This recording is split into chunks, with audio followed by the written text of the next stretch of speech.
to Hotel Bar Sessions, the podcast where three philosophers sit down at the end of a long conference day to chop it up at the hotel bar, which, as we all know, is where the real philosophy happens. Welcome back to another episode of Hotel Bar Sessions. My name is Lee Johnson, and I am so pleased to be joined by my fabulous co-hosts, Devanya Havis and Rick Lee today. And today we're going to be talking about responsibility. But before we get into that, as usual, we want to get some drink orders and some rants or raves. So Rick, what are you drinking? Today I'm drinking a Fat Pug by Maplewood Brewery. It's their version of oatmeal stout, and it really is appropriately named. It's a stout that kind of, if you think about it, tastes a little bit like a fat pug. Gross. It doesn't taste like dog, but it just has that stacked built feeling. I like that you said it doesn't taste like dog, as if you know what dog tastes like. Oh, you know what dog tastes like, Lee. Like chicken.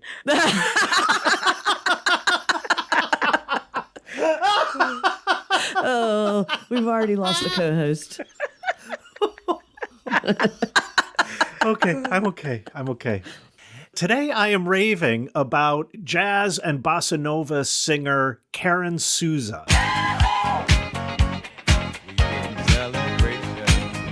So I'm always on the lookout for a great jazz vocalist, and there are a lot of young people out there today doing really great work. Karen Souza is an Argentinian who just has a remarkable voice that is strangely at the same time both very modern and very old school. Yeah, Karen Souza is her name. Devanya, what about you? So I'm going to have a phony Negroni as my drink order. Oh. So I don't know. What is a phony Negroni? A phony Negroni is a Negroni with no alcohol. Oh, okay. Yeah, they're making all sorts of non-alcoholic spirits, quote unquote, these days. Non-alcoholic gin, bourbon, whiskey. Nice. And today I'm raving about Handel's Messiah, a soulful version. It came out in mid-90s. It was a collaboration put together by Quincy Jones, and it is an ensemble of various musicians who are reinterpreting Handel's Messiah with an African-American musical tent. And in keeping with my usual fashion, I, of course, am playing Christmas music or music that is associated with Christmas way after Christmas. But I kind of enjoy it year-round, and why not? Yeah. Lee, what about you? Today I'm going to be drinking a Guinness. And I have to say that prior to my recent visit to England and Ireland, I had never had a Guinness before. I don't know how I lived my whole life without ever drinking a Guinness, but now I feel like I've tasted the best and I should probably never have any more again. But I did have more than a single person's fair share while I was there. And I am raving about clementines.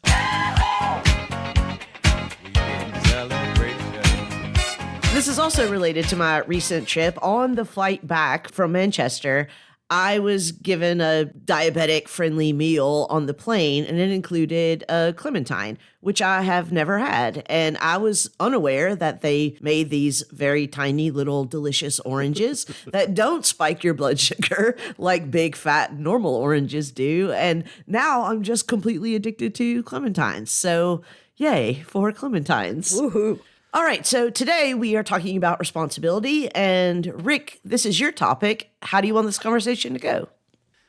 Many years ago, when I first started therapy, my therapist said to me, "You're not responsible for others' feelings." And I get what he's saying. I think he meant that others can come to feel sad or angry about something that maybe I've done or I've said that is not caused, or maybe not solely caused, by what I did or what I said. But in another sense, I now think he might have been completely wrong. Because first, if I'm the one who brought about the feeling, am I not responsible, at least in some way? And then second, and maybe even perhaps more important, if that other person is a friend, or if there's someone I love, shouldn't I take up responsibility for that feeling? But in that case, responsibility is not directly tied to whether I'm the cause or not. That is, I can be responsible, or maybe I am responsible, for things of which I'm not the cause at all. causation can't be the entire story, because if a rock falls on my head as I'm walking by, I don't think anyone would say that the rock is responsible for my death. So is it just a specific form of causation, like maybe moral agency, that relates to responsibility? But then there's another sense of responsibility that looks, I think, at the situation from the other direction. So in a company, a manager might be responsible for 20 employees. Or in many universities, faculty have sole responsibility for the curriculum. Now, this sense seems somewhat divorced from causation as well, because if one of the manager's employees did something wrong, the manager, we say, is responsible even if they're not the cause of that. Then, on the negative side, I remember in 2016, many U.S. citizens saying that Donald Trump was, quote, not my president. Was this a shirking of responsibility? Isn't he your president? Aren't we responsible for that? Can a group or a collective be responsible? Now, as we sit here in the hotel bar talking about this issue, we'll take responsibility for what we say, and we'll take on the responsibility of getting to the bottom of it all. Speak for yourself. Yeah, I don't know if I'll take responsibility for getting to the bottom of it all, but I will be responsible for my words.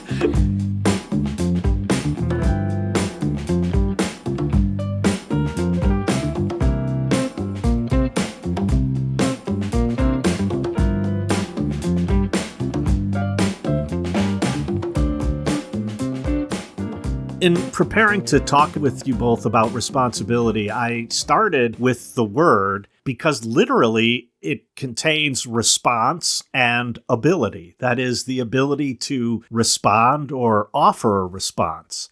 And so if I stick just with that, and maybe we want to throw that out as not being relevant to, let's say, either a philosophical sense of responsibility or a robust sense of responsibility, but if we stick with the ability to respond or keep response in it, then in that sense, does responsibility have anything to do with fault or blame, or even agency for that matter? That is, if simply the ability to respond, then it doesn't seem like we're looking to find out who did this.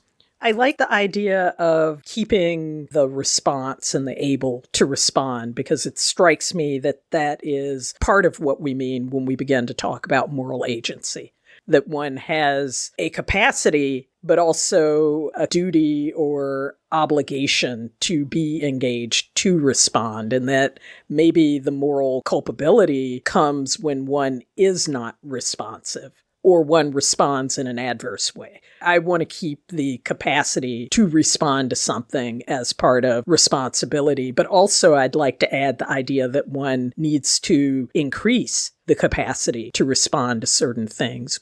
I want to piggyback on Devonya's point there. At least when we're talking about moral responsibility, we're talking about the ability to respond as a, I would say, free moral subject. You know, we did an episode on moral subjectivity several seasons ago where we talked about Nietzsche's genealogy of morals, and in particular, that paragraph 13 of the genealogy of morals. And basically, Nietzsche's argument there was one of the things that morality requires is the invention, in his words, of something like a free subject that can be credited or blamed for things.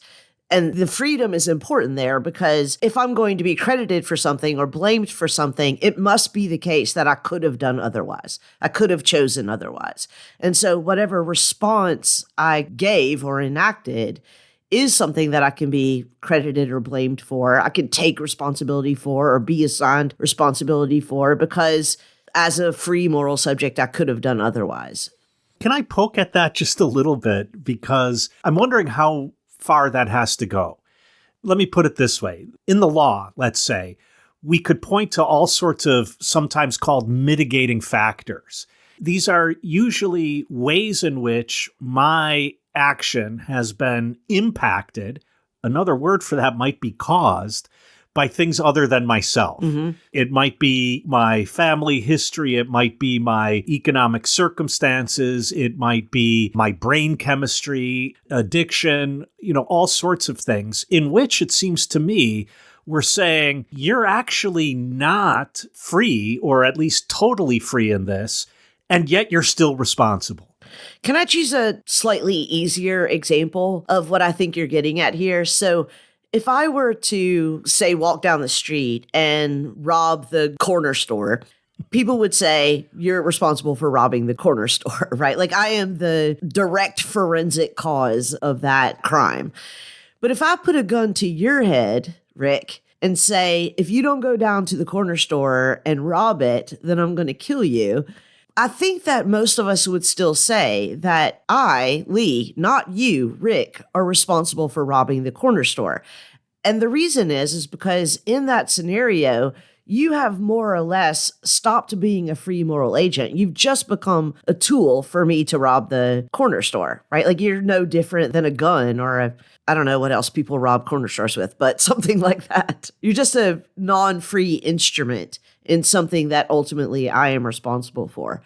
Obviously, it gets more complicated when we're talking about other forms of, loosely speaking, coercion. Like, do I stop being free if I have an addiction or if I have a traumatic family history or other things of that ilk? I'm not sure that they're exactly the same, but they're not entirely different either. This seems to get at what Rick was asking about causation and responsibility. And I want to throw in, just to make it a little more spicy, the distinction between blameworthiness and responsibility. One cannot be at fault for the thing, and yet one sometimes has a responsibility, a need to respond to the thing. Thank you. And I could not possibly agree more.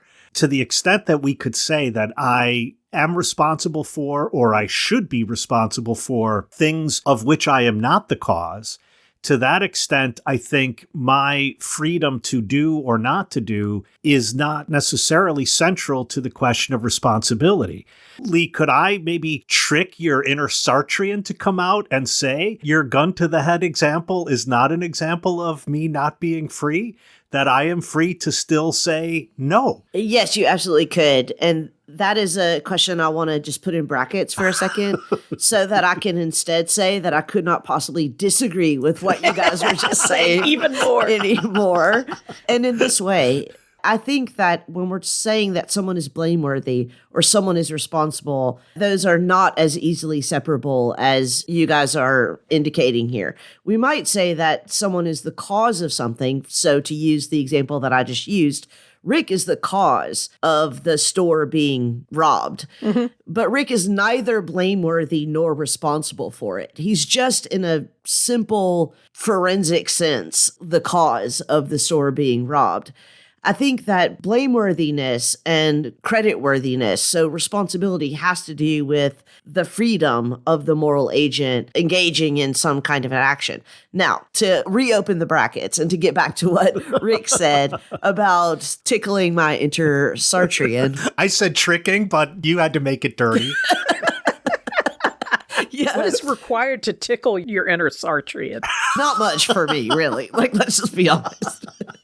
But you're right, Rick, that for Sartre, freedom is absolute, and therefore responsibility is absolute. Inasmuch as responsibility requires freedom, if I am absolutely free, then I am also absolutely responsible. Yeah. That's a longer conversation, which, by the way, we also have had on this podcast before, but I would still like to reopen. The basic argument of Jean-Paul Sartre is that there's no case in which I am not responsible for what is. There are starving children in the world right now. As a matter of fact, there are starving children in Memphis right now. And I might want to say, look, children dying of starvation is way more important to me as a moral agent than recording a podcast about responsibility.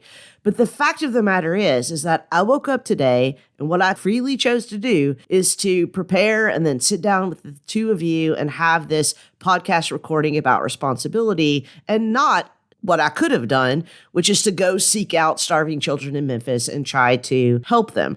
That I say, well, I'm not responsible for those children, requires me saying there are no other choices that I could have made that might have ameliorated that wrong in the world, when obviously there are other choices that I made. And inasmuch as I say, this is a value that I have, children should not die of starvation, the fact of the matter is, my actual actions today demonstrate that that's not as important to me as this conversation and this podcast that we're having right now.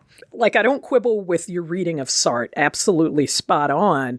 I do quibble with Sartre in terms of this absolute freedom. And I do like some of the ways in which I read Simone de Beauvoir to think about freedom and the way it can be constrained by one's location within social and institutional structures, right? Devanya, can you explain to Dave who Simone de Beauvoir is?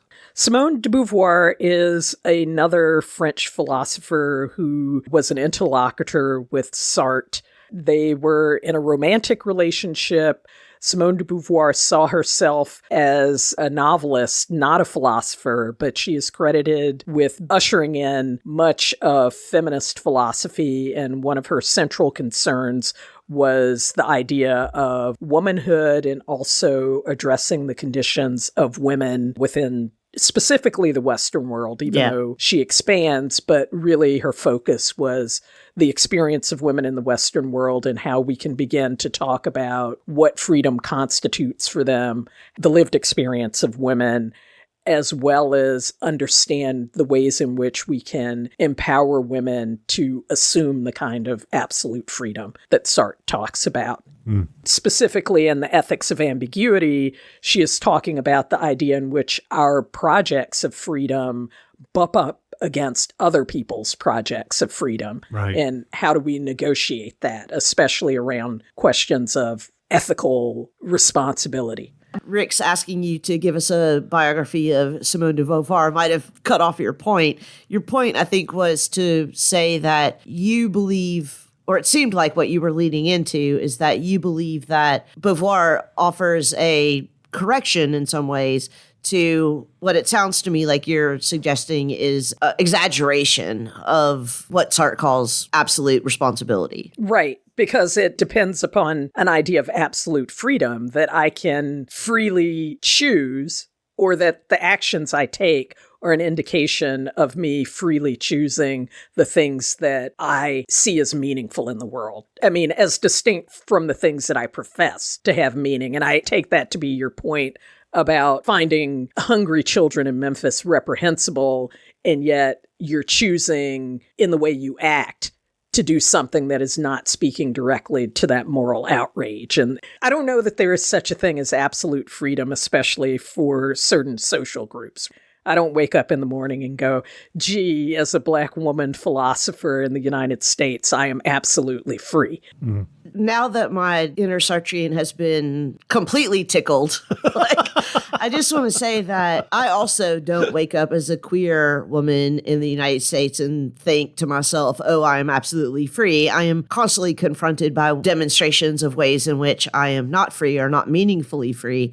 But here's where I think it's really important to remember that when Sartre says human beings are absolutely free, he does not mean we can do whatever we want. Yes. That there are not restrictions on what we can do or the ways that we can do them. Right. All he means is that there is no point at which I am absolutely unfree. That is to say, inasmuch as I always have some choice, and not to get too... Oh, now we're going to have to give the hotline number. Yeah, well, not to get too dark here, but I always at least have a choice to check out. That is just a fact. So I'm never completely without some choice. In that sense, my freedom is absolute. Again, not that I can do whatever I want, not that there are no restrictions on what I do, but that there is no situation in which I am absolutely unfree. And that's a great nuance that I miss.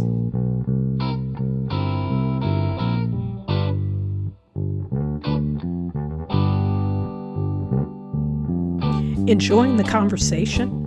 Let's connect. Whether you're in the mood for a spicy debate or just want to say hi, we're all over the internet. Find us on Facebook at Hotel Bar Sessions Podcast, on Twitter and Blue Sky at Hotel Bar Podcast, and catch our latest videos on YouTube and TikTok at Hotel Bar Sessions. Want even more? Our website, hotelbarpodcast.com, is your one-stop shop for all things Hotel Bar Sessions. Follow us, tag us, and join the fun.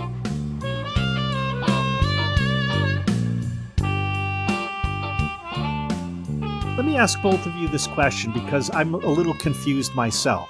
I think I would agree that in contemporary standard English in the United States, when we use the word responsibility, we mean someone is, okay, I'll say it, blameworthy, creditworthy of some action they have performed or some action they chose not to perform. But I also think there are other senses in which we use the word responsibility that don't include that. And I tried to give an example of that, like a manager being responsible for employees or faculty being responsible for the curriculum. I mean, there is a way to reduce that to blameworthiness. In other words, if the faculty does a bad job, we can blame them because they are responsible, but I'm not sure that's what we mean. Yeah. And I want to go back to something Devanya started with, namely the ability to respond might include the ability to respond to wrongdoings, but the ability to respond might also include the ability to respond to others whether or not I am the cause of their situation. It's really well said. Yeah, I agree with that. And maybe a dimension of being able to respond includes a notion of care. To have a concern for and also attending to.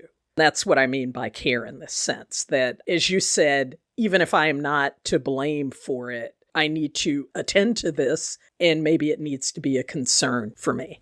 I might want to add that the sense of responsibility that you're using now, Rick, when you say, I am as a professor responsible for the operations of my university or for my students, or I as a manager am responsible for my employees, I think that that is a significantly different sense of responsibility, not entirely unrelated, of course.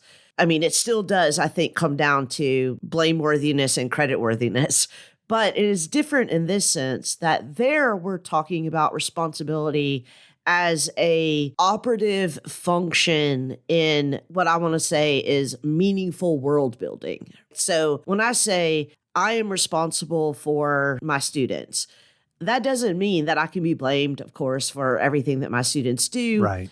But it does mean that as a moral agent, what makes my moral agency meaningful is a world in which, among other things, there are students for whom I'm responsible. Right. Not that I can respond to, but I ought to respond to. Okay, I think there are philosophers, Derrida would be one of them, I think Hegel would also be one of them, who would look at these two notions of responsibility and try to figure out either, and this would be Hegel's point, what's the truth of responsibility that undergirds both of them? Or in Derrida's sense, is there a sense of responsibility, absolute responsibility, that even if it doesn't exist, is always present in any responsibility? And I would think it's not blame, but maybe something like carrying a burden. If I want to say that I am responsible for something like structural racism in the United States, that doesn't mean I've done it, that I'm the cause of it. It means that I carry it as my burden.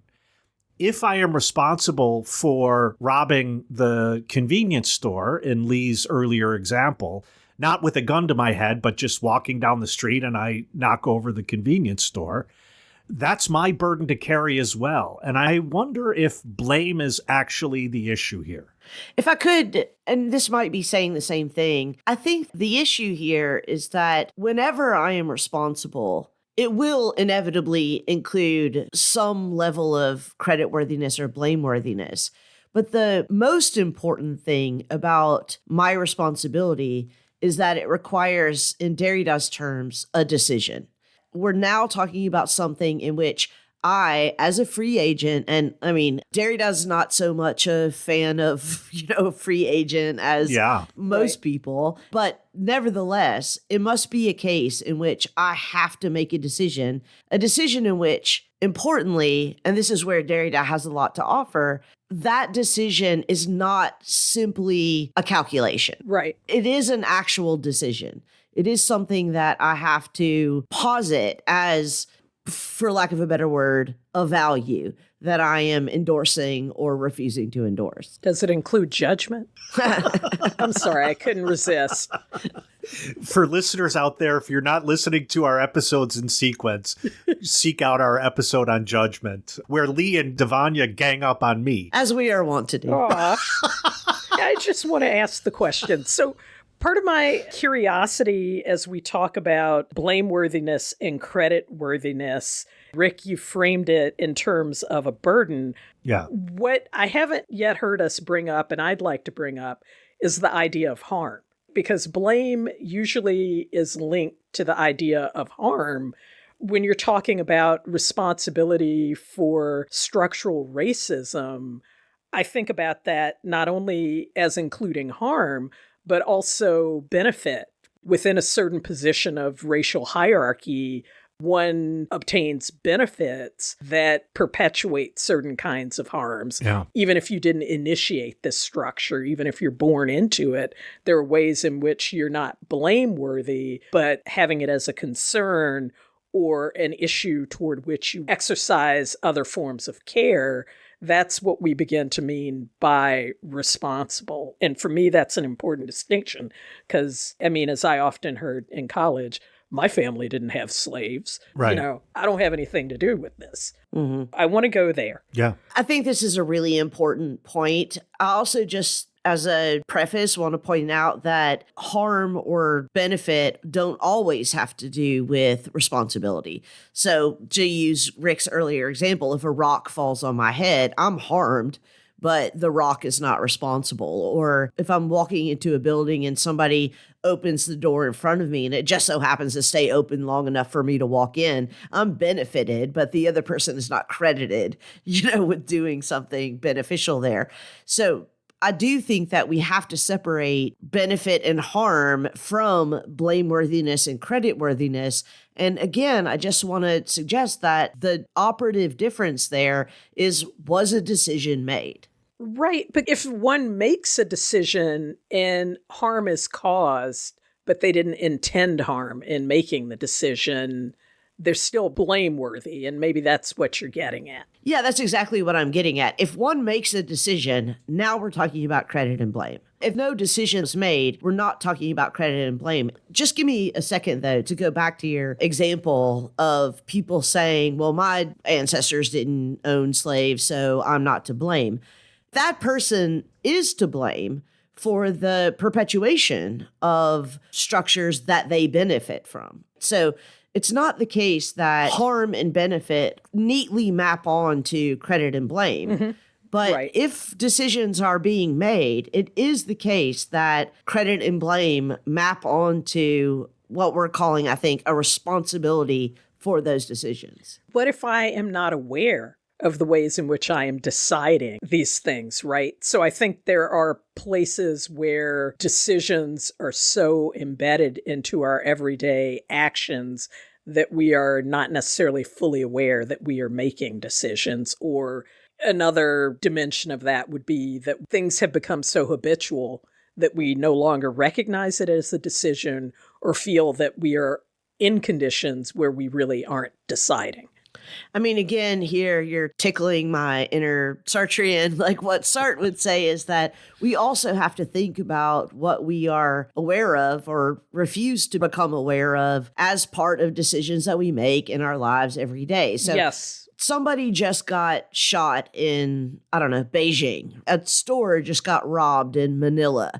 I don't even know about it. How could I possibly be responsible for that? Well, in the same way that you're responsible for not knowing the things that you don't know. In the same way that I could have gotten up today and I could have said, I'm going to feed hungry children instead of recording a podcast.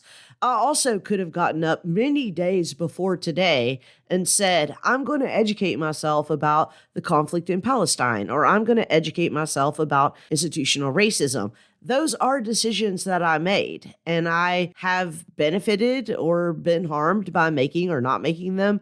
Things that I don't know don't just exist in this vacuum where responsibility never applies.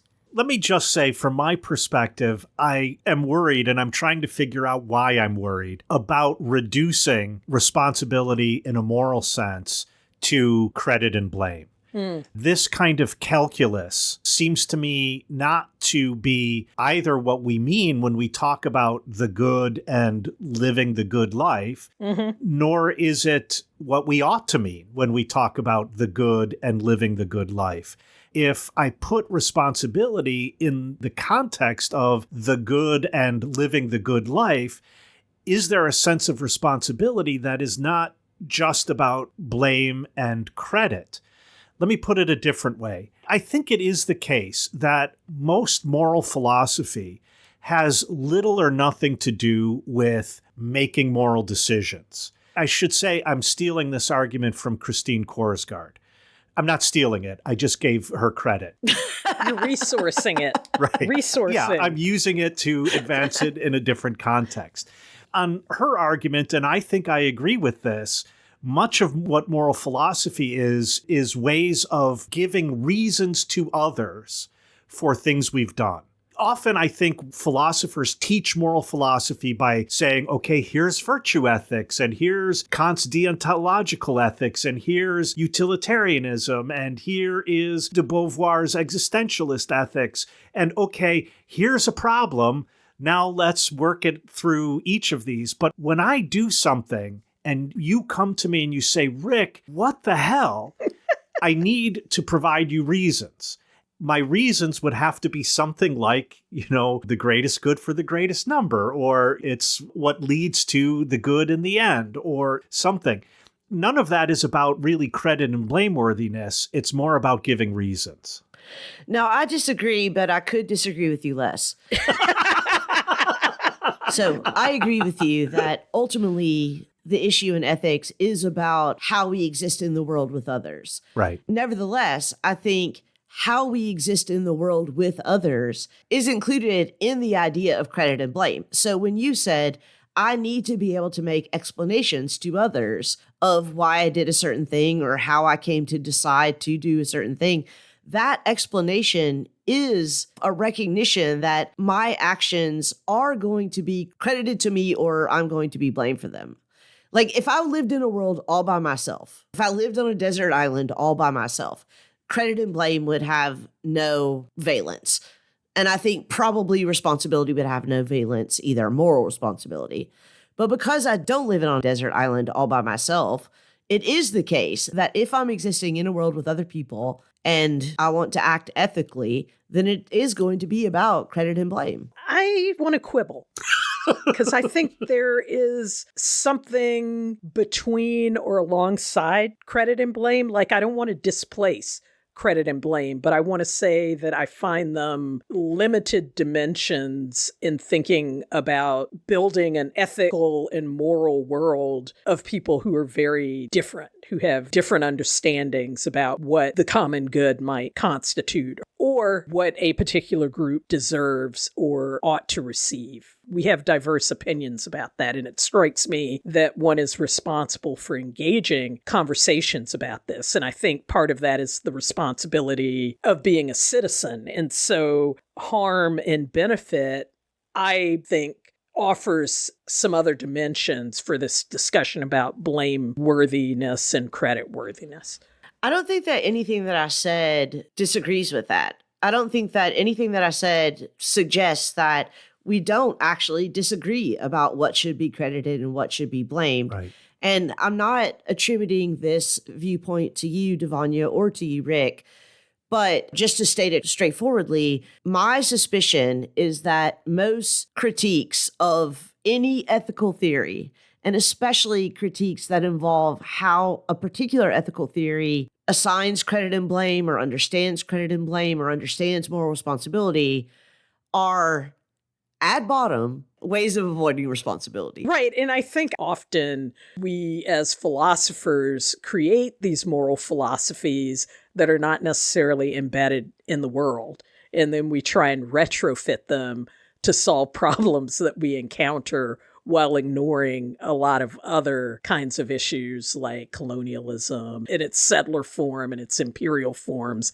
So we want to roll back these applications and we want to avoid credit or blameworthiness within the theory. I'm not saying that I want to avoid credit or blameworthiness. I'm saying the exact opposite of that. No, I'm saying the theoretical position is operating around a certain kind of blame or credit, and that fosters the kind of escapism from credit or blame that you were describing. Lee, you said most of these critiques of moral theories are ways of escaping responsibility, and I thought Devanya was playing out what that position looks like. Yes. The way of escaping responsibility. That was my aim. Okay, as long as I keep getting to credit and blame people, I'm cool. What I'm struggling with right now, and I don't know if I have an answer, is that I'm okay with saying ethics is about holding people to account, but I am not happy with saying it's about blame and credit. And for the very simple reason that I want to know, why are you blaming and why are you giving credit? And it seems to me that the reason why one wants to blame or the reason why one wants to give credit is for some other good. And let's talk about that as ethics, not the credit and blame. Yeah.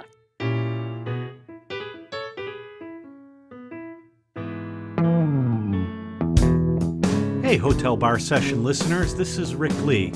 Do you know what kind of pillow I use or mattress I sleep on? No, of course you don't. And that's because we don't have any of those stupid ads for pillows or mattresses or any other crap that you don't even want.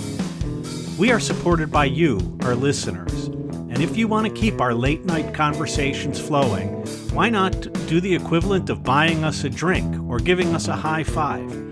You could subscribe to our podcast at Patreon. That's patreon.com/hotelbarsessions. And you could subscribe at many levels. And hey, there's perks at those levels. You could get a coffee mug, or I might even call you out on an episode, or you could get early access to some of our episodes. There are lots of perks there, and we could really use your help. So go to patreon.com/hotelbarsessions and subscribe at any level you feel comfortable with. In the meantime, we'll see you back at the bar.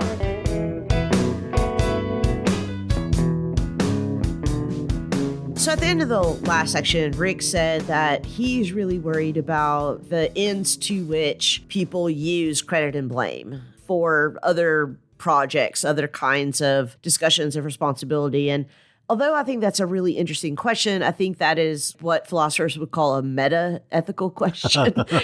And that's not what we're doing here. We're not doing meta-ethics. We're doing ethics. So if it's okay with both of you, I would like to kind of shift the conversation from what we have been talking about, which is for the most part focused on individual responsibility, to something like collective responsibility, which I think is a really difficult thing to wrap our heads around, and increasingly difficult as the world becomes more interconnected, more dependent on one another, more cooperative or non-cooperative, however you want to phrase it. So is there something like collective responsibility, morally speaking? And if so, what is it? Can I put in front of us an example, because I think it raises some of the complexities that we already talked about in relation to the individual, and then makes this issue of collective responsibility more concrete. And the example I have in mind is climate change.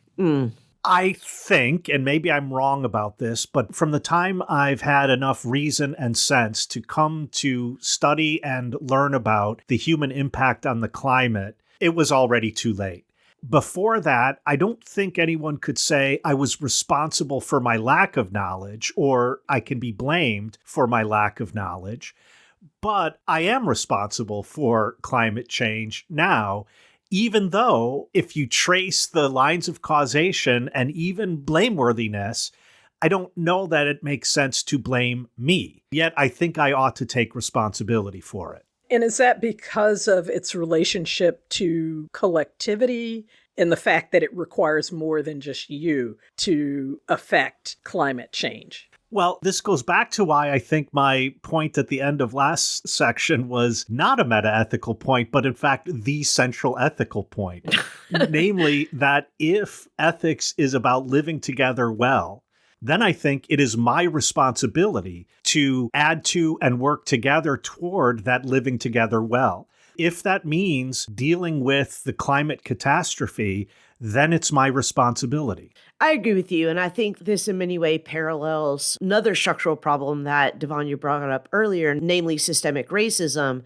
If it is the case that I, as a white person in the United States, am benefiting from systemic racism, I can't say that I am not responsible or that I don't have some responsibility in the perpetuation of that system. Yeah. As Sartre says, if I'm not against the war, then I'm for the war, right? Like that is the long and short of it. So I agree with you that we do have to take responsibility for things that we may not be, as I said earlier, causally or forensically responsible for. That said, one of the things that's very difficult about convincing people of the importance of confronting their own responsibility for ameliorating as much as possible the effects of climate change is we all know that even collectively, as citizens, as moral agents, collectively, we're not the ones doing the most damage. And if all of us decided to buy electric cars and put sunroofs on our houses and drink out of paper straws, that it still would not meaningfully ameliorate the damage that is being done by airlines, AI systems, by large corporations, etc. And so one of the problems that we see now is that when we want to talk about collective responsibility for addressing climate change, a lot of people just get fatalistic about it, right? Yeah. You know, it's like, what's the point? No matter how much I do, it's not going to meaningfully make a difference. Now, does that have anything to do with our responsibility? I would still say no, but it does have to do with how it is that individuals understand their responsibility. Yeah, that makes a lot of sense. But it's important to say that there are non-Western moral theories that see collectivity built in, something like Ubuntu philosophy, Right. you know, shorthanded, I am because we are because I am. Individuality tied to a collectivity and a collectivity tied to its individuals. And I lean into that a little bit more because it begins to talk about how I am responsible. My behavior is accountable. And maybe that's another way to talk about a dimension of responsibility, that I have to take account of what I'm doing, even if I can't solve the greater problem. I have an aspirational consciousness about altering the climate, and maybe I have a particular relationship to structures and systems that give me a different orientation toward my duties to the world. That is so wonderfully put. And it points out two of the things that help me think about what I was worried about in relation to our discussion of responsibility in relation to the individual and why I think collective responsibility is important. The first issue you mentioned, Devanya, had to do, and I'll say this from the flip side, with the isolated atomic individual that is in this notion of blame and credit. If I say that that is actually a fiction, then I have a picture of the individual that is much more like you were pulling out from the Ubuntu tradition. And then the second thing you said is really what I was getting at with my worry about credit and blame. And that is, you said aspirational. All of our talk seems to be on such a negative horizon. What if we think ethics as the way the world ought to be? In that case, it's about a horizon of hope and working to make good on that ought rather than the way the world actually is. And in this sense, I think we could really start to make good sense out of saying that I am responsible for systemic racism. I am responsible for patriarchy. I am responsible for the climate catastrophe in a way that has nothing to do with accounting for credit or blame, but for taking up as my cause this project of making the world as it ought to be. Yeah, it's that last part that I think is really the important part, because one of the difficulties in incorporating theories that emphasize collective responsibility, like Ubuntu, for example, is that these were originally formulated in situations that are dramatically different than the world that we live in now. Right. How do I take collective responsibility in a world in which my collectives are actually not the collectives that are the most operative in the world? Where corporations are the most operative collectives in the world, or state actors or even non-state actors are the most operative collectives in the world. How do I take responsibility for that?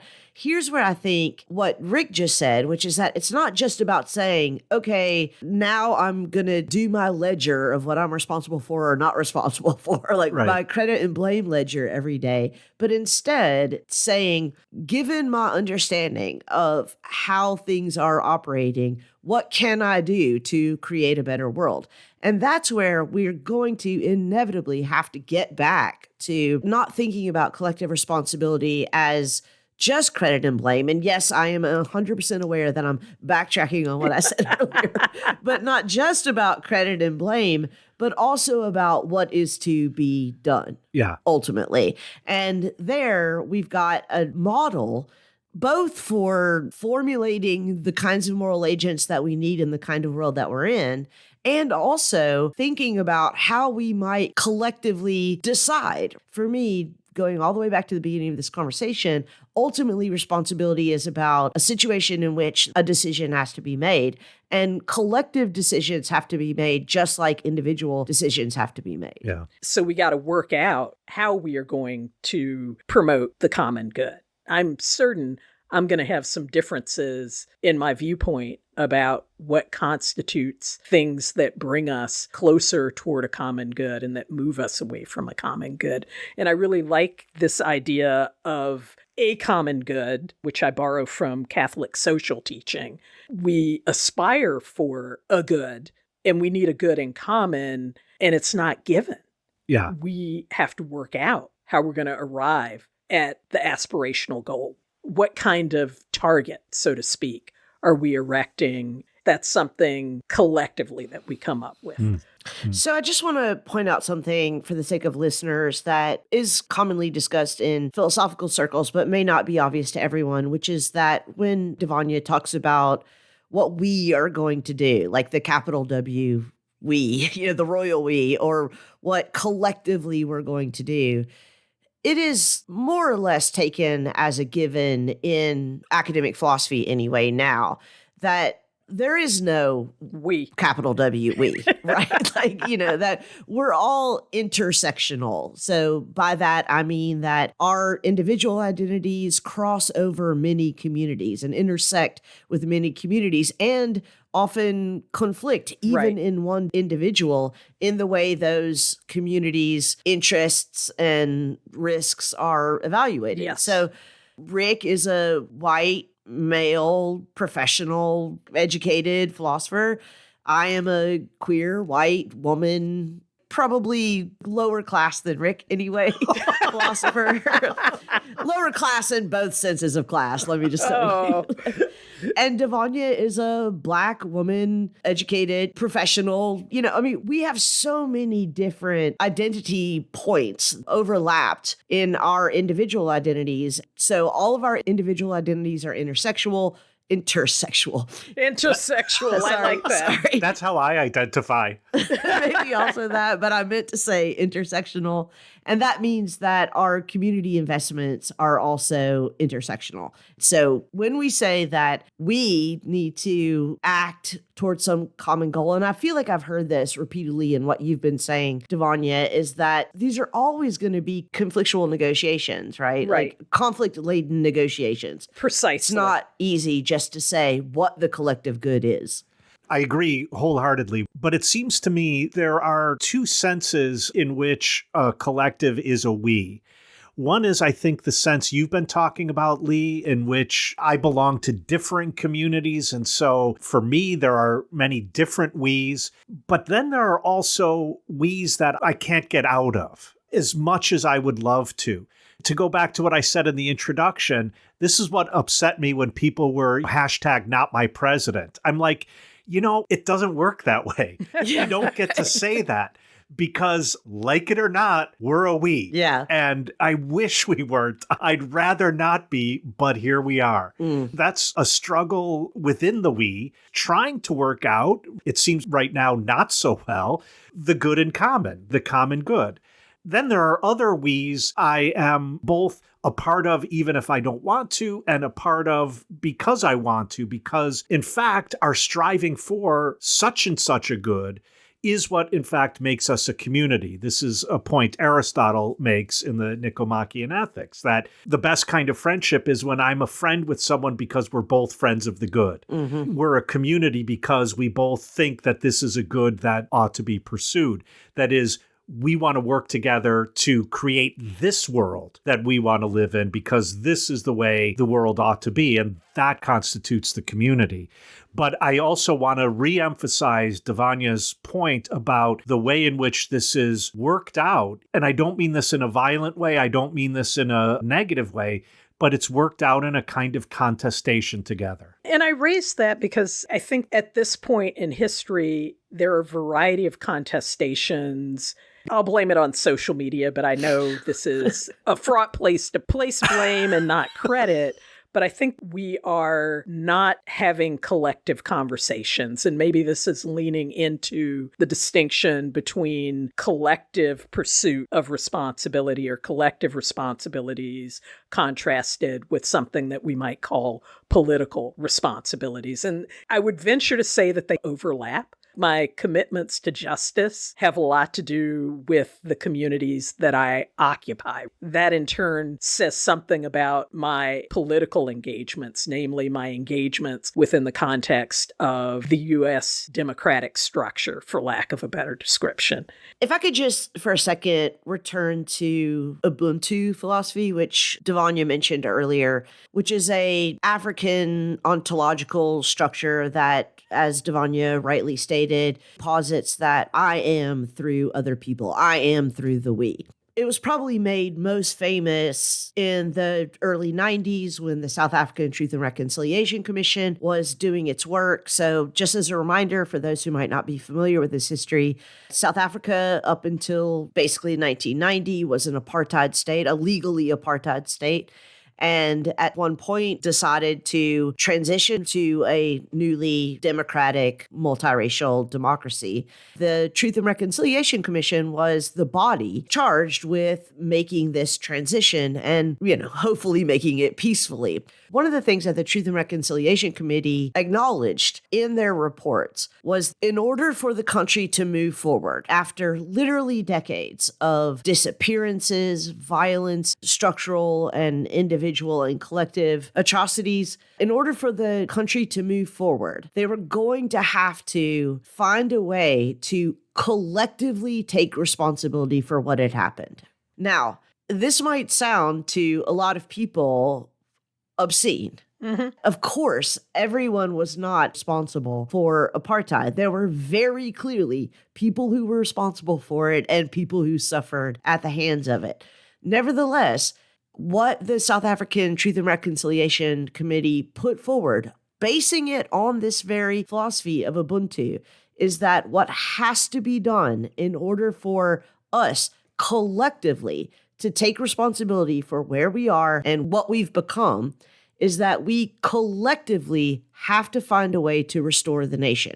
Now, how that worked out was people were given the opportunity to come and confess, for lack of a better word, to report the truth of what they actually did or what they were actually involved in or what they knew about in order to contribute to a public collective record, a collectively true historical record of what actually happened, understanding that without that record, without that common responsibility, that common understanding of the nation's history, of the collective's history, any future would be impossible. Famously, Archbishop Desmond Tutu, one of the commissioners, said there is no future without forgiveness. Now, putting aside the forgiveness part, the point is that there is no future without us all taking responsibility. That is a very, very hard thing to understand if you are on the shit end of wrongdoings. And a lot of people have criticized the South African Truth and Reconciliation Commission for this. I think those criticisms are valid and important. And yet, there would be no modern South Africa had this not been done. Had they not conscientiously decided that we are going to take the approach of understanding the collective as responsible for the maintenance of the collective. The collective is responsible for the survival of the collective. You just reminded me of a kind of contrast with that. I've been streaming a lot of old Star Trek episodes. And when you said the collective, I'm like, oh, the Borg. Somebody needs to lay off the phony Magronis. Cut her off, bartender. Cut me off already. So that is a collective that is interested in a shared good, and the good is the perfection of their collective, but they are blameworthy because part of how they do this is they go around the universe assimilating people with technology, assimilating the persons, altering them to follow this central mission, and they don't have a choice in it. Resistance is futile. Yes. I want to contrast that with the kind of responsibility that Lee is talking about. So I'm not familiar with this Star Trek reference, but it sounds to me like one important difference between this reference and what the South African Truth and Reconciliation Commission was doing was that they were not already assuming that there is a shared good. They were assuming that what it is to take collective responsibility is to say that, going back to the way earlier reference that Rick was using when he talked about responsibility for a group, like responsibility for students or responsibility for a community or responsibility for, if I'm a manager, my employees, to take responsibility for the ongoing definition of what the collective good is. Right. That, I think, is ultimately the bones of what we mean by collective responsibility. Yes. And I like that as a contrast to precisely this fictional entity, the Borg, which is a collective. It is a community. Its members have an identity and an obligation to the larger community, but it is not engaging in political responsibility, collective responsibility. Someday, Devanya, you and I are going to have a side podcast because I could not possibly disagree more about your claim that the individuals have an identity. In the Borg? Yes. I mean, an identity in the sense of there is a designated difference, not an identity in the broader sense of selfhood and flourishing in choice and autonomy about who they are. Right. I'm just going to sit over here and eat my clementines while you guys discuss. So why don't I switch identity with designation? They have a designation. Good.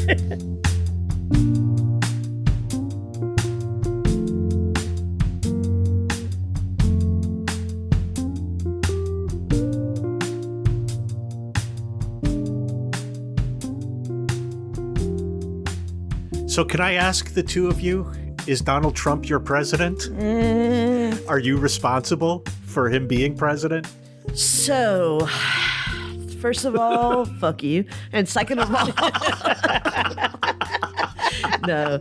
But seriously, I've been very frustrated watching the confirmation hearings of Donald Trump's proposed cabinet, mostly on exactly this question that when they're straightforwardly asked, did Donald Trump lose the election? The nominees will respond, well, Joe Biden is the president. Right. In effect, avoiding the question. Right. So part of me wants to say, well, Donald Trump is the president, right? Which is a statement of fact. It is not an answer to your question. I will say, though, I do think that I am responsible for Donald Trump being president in the same way that Sartre would describe that there are literally infinite numbers of different choices that I could have made over the last 20 years that may have made this less likely than it came to be. So, yeah, I'm responsible. I think the communities that I love and am committed to are also responsible. And I rank at the top of the list of those communities the Democratic National Party. Okay, heavy sigh. Joe Biden was the president, and Donald Trump is the current president. And part of my issue here is our political structure, the way in which we elect presidents and the way in which we count or fail to count people's participation.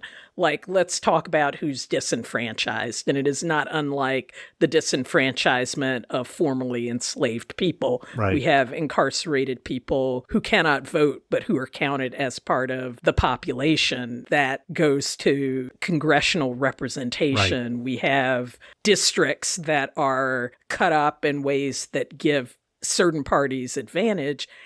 And our options are limited largely to two parties. And so I struggle a lot with this. So I would say I am responsible because I have a concern for this, and I am accountable for taking action to create the world that I aspire to live in. And most importantly, the world that I want my children and loved ones, both present and future, to inhabit. And I would combine both of your points. I think in that very abstract sense, where I'm responsible for the pickpocket in Indianapolis right now, I'm responsible for Donald Trump being president. But what I like about your point, Devanya, is I am responsible that he is my president, and that responsibility means a responsibility for the communities, both those that I wish I weren't a part of and those that I hope to be a better part of, and that we can support one another in working toward the world as it ought to be. And so in that sense, I don't know if I am responsible, but I will take up responsibility. You are responsible. And although this is not a contest, let me just say that, Devanya, you're probably the least responsible of all of us, because Black women have actually been the one group that has been doing the work to not make this reality a reality. That's nicely said, Lee, because I think there's something a little bit, let me just say wrong. I was going to say slimy, but let me just say wrong about me throwing up on Twitter, #NotAllMen, as if now I'm different because I declare to be different. Therefore, I'm not responsible. Yeah. And I think Not My President is a bit like that. This history is a repetition in the present. It is not new that we exist in a politically contentious world. I hear a lot of people bemoaning Trump, and they're like, oh, we've become so contentious. And from my perspective, the political state in the U.S. has always been a contentious one for certain social groups. Yeah. In this present moment, I think people who have felt enfranchised are finding themselves with experiences of disenfranchisement, and therefore their lived experience of contention is very different. Right. Well, unfortunately, our bartender is not taking responsibility for this, but telling us that we have to leave. So we've got to get out of here. But this has been a really fantastic conversation. Both of you, thanks so much. And I'll catch you next time. Bye. Later.